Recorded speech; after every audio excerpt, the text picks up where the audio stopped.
I want to get to the Los Angeles Lakers once again. Last night was tough if you're a fan of the Lakers, right? Watching that group go down in the fashion that they did was tough, but it shouldn't have been a surprise to anyone.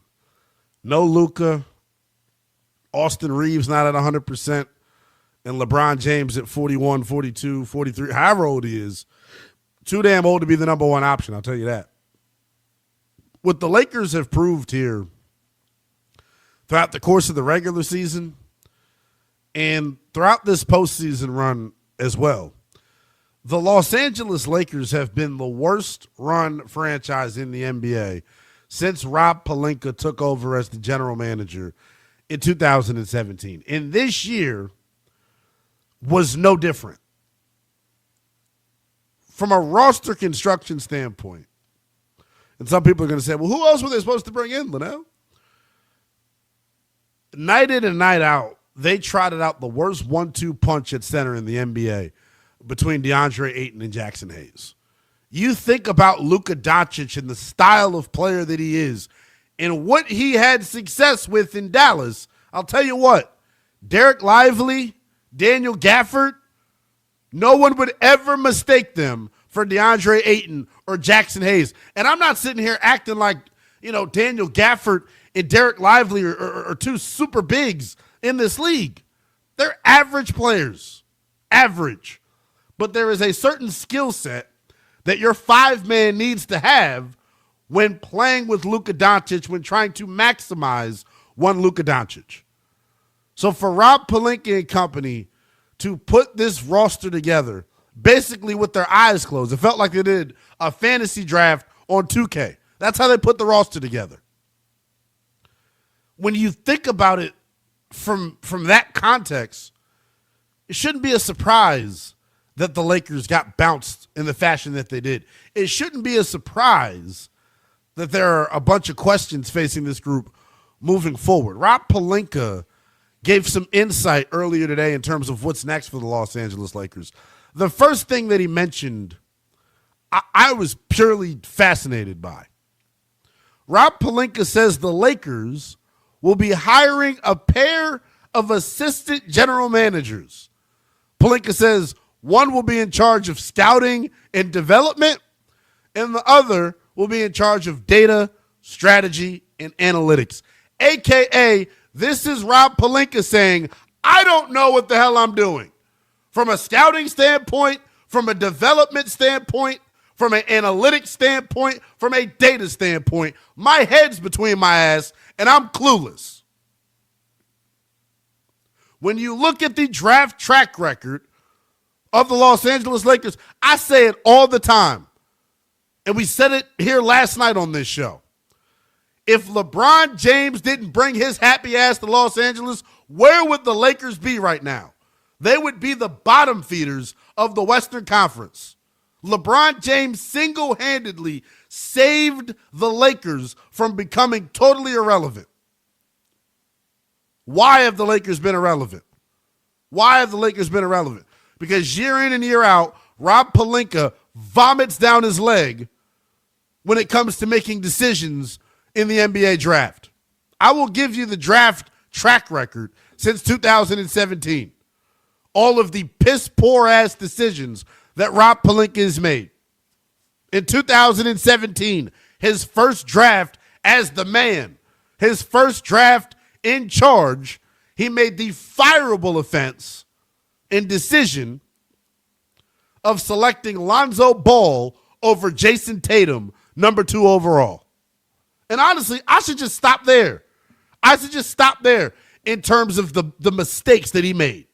Because that one right there is what you call a franchise-altering mistake. Imagine how much different the outlook of the Lakers would be if they had Jason Tatum. Would LeBron have even come to town? You wouldn't have had to beg and plead for someone else's star because you would have drafted and developed your own. Something that the Lakers, over the course of the past 20-plus years, have had no ability to do. They cannot consistently draft and develop talent. 2018, they took Mo Wagner in a draft in which Jalen Brunson goes in the second round after you. Robert Williams goes late in the first round after you. I can continue to do this all night long in terms of his draft blunders and his draft mistakes.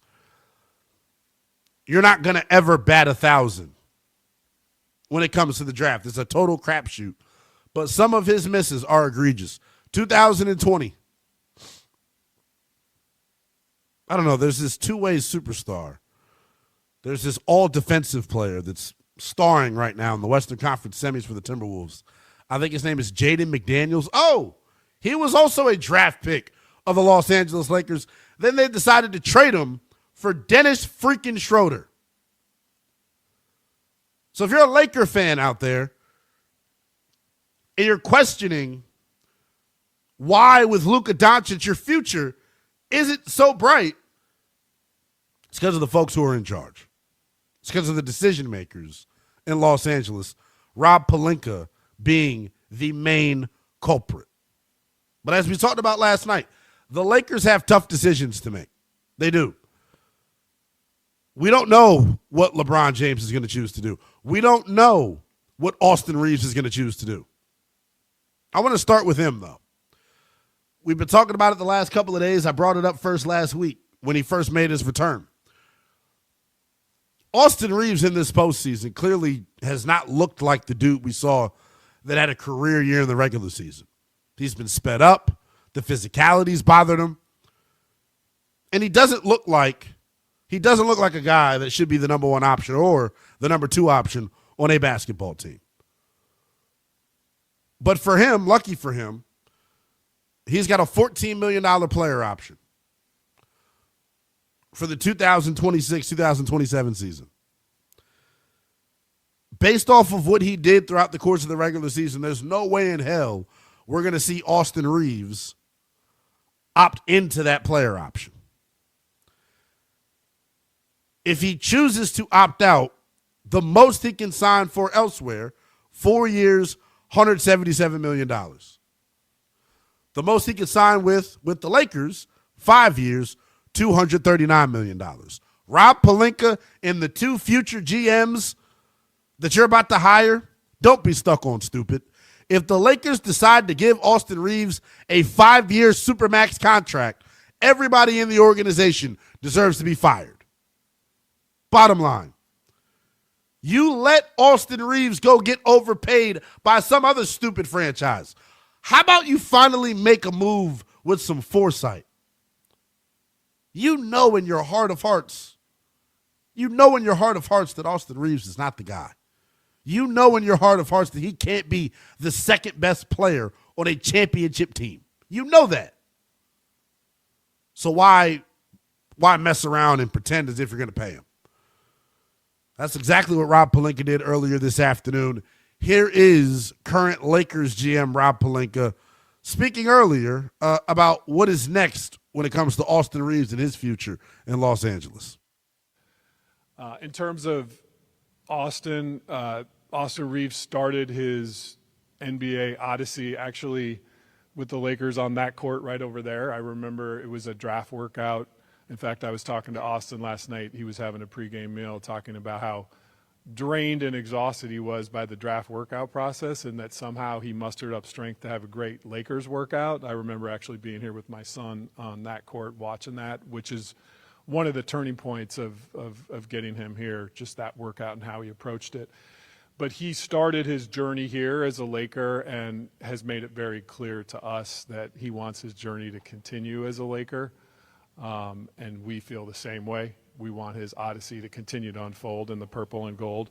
As you know, Dave, there's rules and timing to all of that, but I think both sides have made it abundantly clear that we want to work something out where he continues his prolific career here.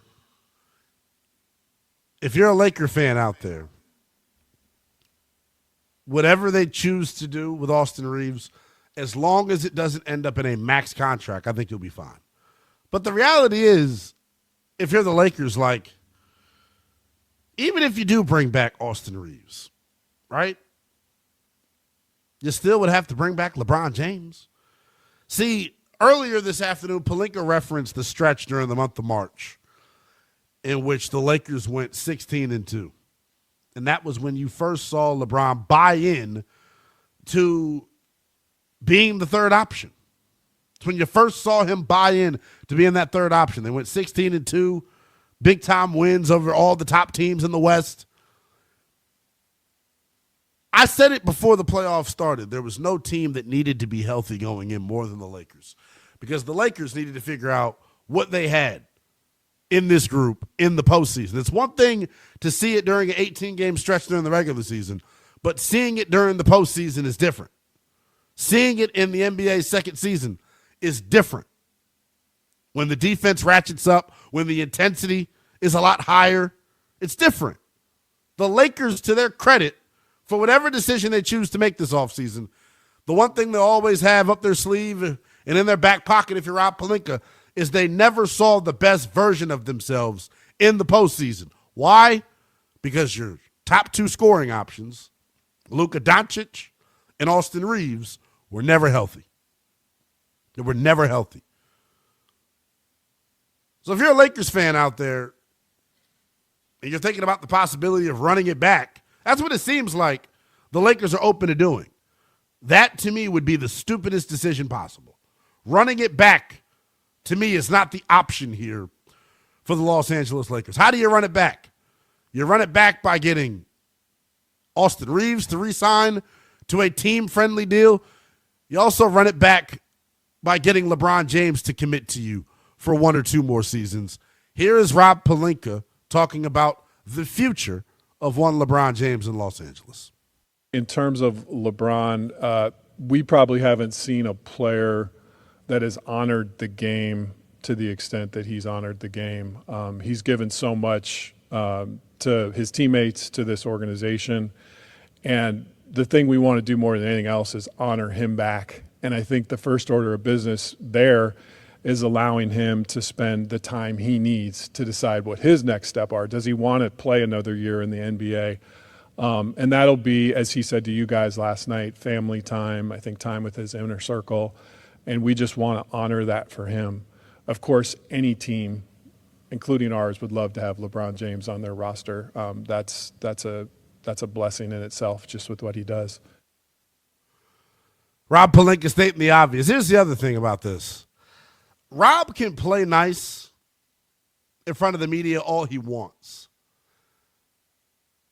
Rob Pelinka last year, when they made the move for Luka Doncic, that was Rob Pelinka in the Lakers, from my vantage point, taking their organization back.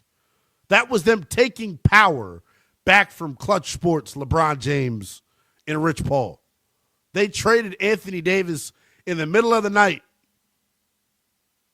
No one knew. LeBron wasn't consulted. Rich Paul wasn't consulted. Anthony Davis wasn't consulted. So when we hear Rob Pelinka talk about LeBron taking his time to make a decision, he knows in his heart of hearts, I don't see a scenario in which LeBron James returns to LA. I don't. And as a LeBron fan, I'm praying to God that it doesn't happen. I want LeBron to go somewhere where he can genuinely compete to win championships. And at this current juncture, how in the hell do you trust Rob Pelinka and the Lakers to put together a championship roster, even with LeBron, Luka, and Austin Reeves? I just don't trust them. The next big domino to fall for the Lakers is really Luka Doncic and what his future holds in Los Angeles. He just signed an extension, yes, but he's under contract for the 26-27 season, and then the 27-28 season, he's got a player option. What does the future of the Lakers look like? If you're Luka, should you trust that this organization can put a championship contender around you? If I was Luka, I wouldn't. You watch, like I said earlier, you watched what I had success with in Dallas. Daniel Gafford, Derek Lively, 2 rim-running bigs, yet your ass, Rob Pelinka, brought me DeAndre Ayton and Jackson Hayes.